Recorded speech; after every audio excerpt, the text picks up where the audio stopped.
Growing up, me and my dad were very close people. He was one of my best friends. You know, we had a lot in common. We loved science fiction stuff, and we just loved spending time together. We were best friends, basically. So, me and my dad, I had a very close relationship when I was growing up. We would do all sorts of things, go on picnics, all kinds of things that just daddies and daughters do together. Even if it meant just sitting at home watching NASCAR race, we did, or watching WWE wrestling. We always did so much fun things together, or at least, you know, fun things that we enjoyed the most. And he is an inspiration to me. When my parents got divorced, I was probably like 8.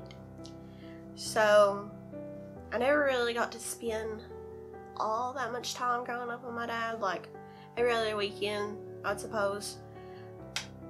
So in reality, we probably weren't as close as we could have been or should have been. So my mom and dad got divorced when I was like 9 or 10 years old, and then after that my mom had like left me and my brother for a man, and he got her on drugs and got her in huge debt and stuff, and then he went to jail. And around my senior year in high school, like right before I was about to graduate, he went to jail, and I started socializing with her again. He died when I was 18 years old from total organ failure caused by his lifelong alcoholism. It was very tough, and I'm thankful that I got to spend the time I did with him, because 18 years is a lot to some people, and I always like to think what you take for granted, other people, you know, wish for.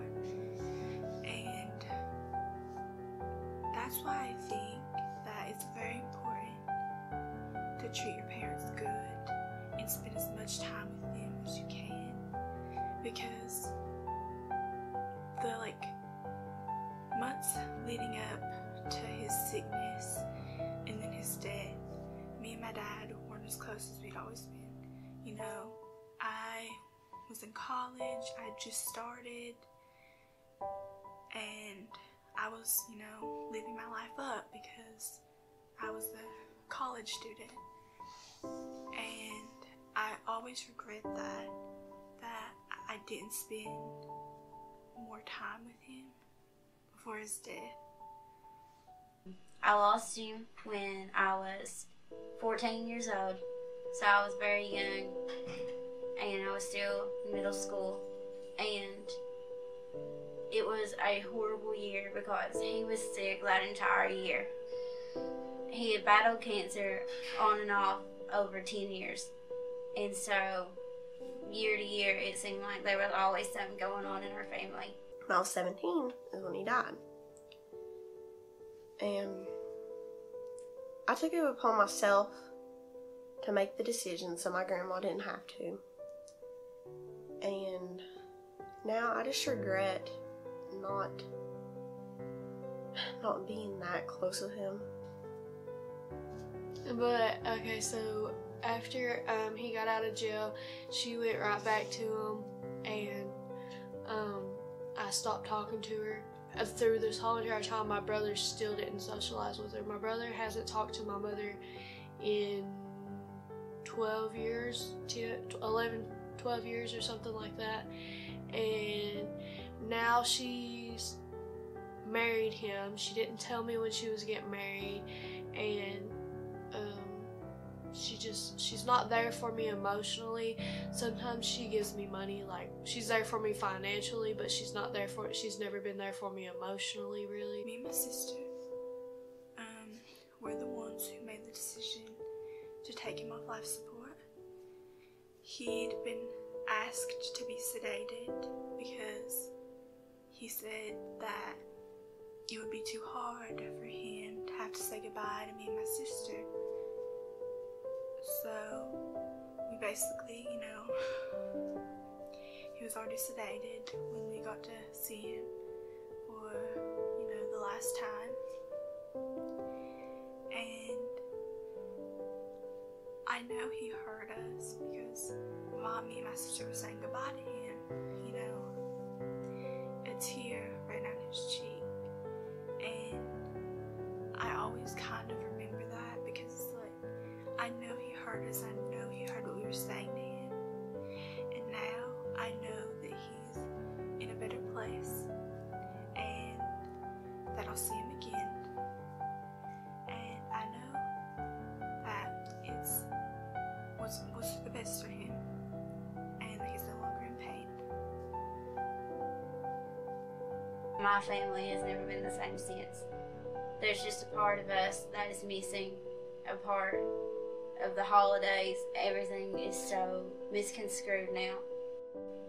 We always carry him everywhere we go. I have a necklace. Oh, I'm not wearing it at the moment, of course, but I have a necklace and it's in a heart shape. And that's where he'll always be with me. And I carry that most of the time everywhere I go. And that's just a comfort to me.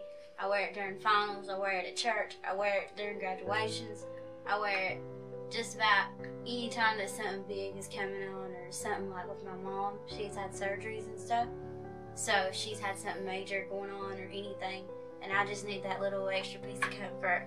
I always take that necklace with me everywhere I go because he is there with me, and I know he is without it, but he's even more for me when I have it.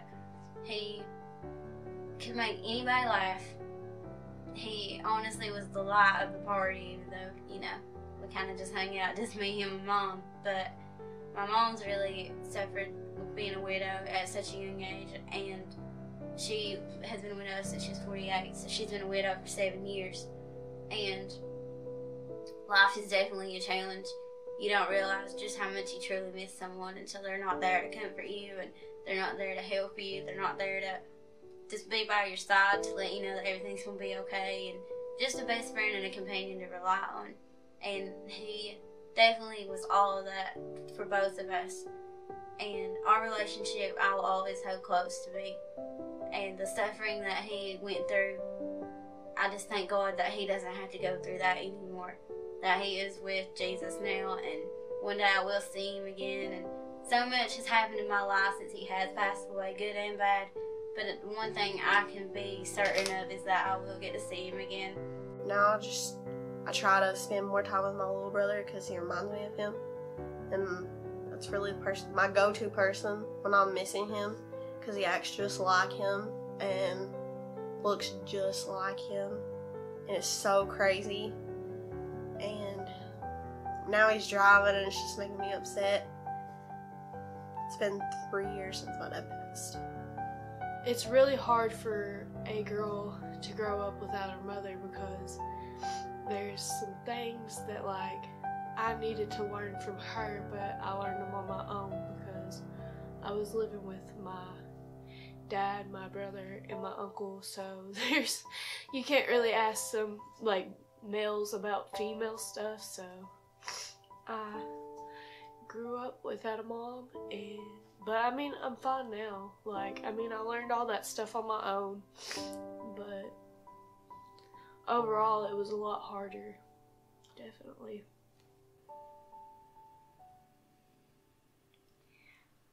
I think it's very important to not take your parents for granted, because as I said before, what you take for granted, someone else is wishing for. And if you have parents who truly love you, truly care about you, don't take them for granted, because some people don't have that. Some people have never had that. Again, I was lucky to have that for 18 years, and I still miss him every day. Just don't take parents, people who love you, guardians, anybody who loves you and takes care of you and wants what's best for you, don't take them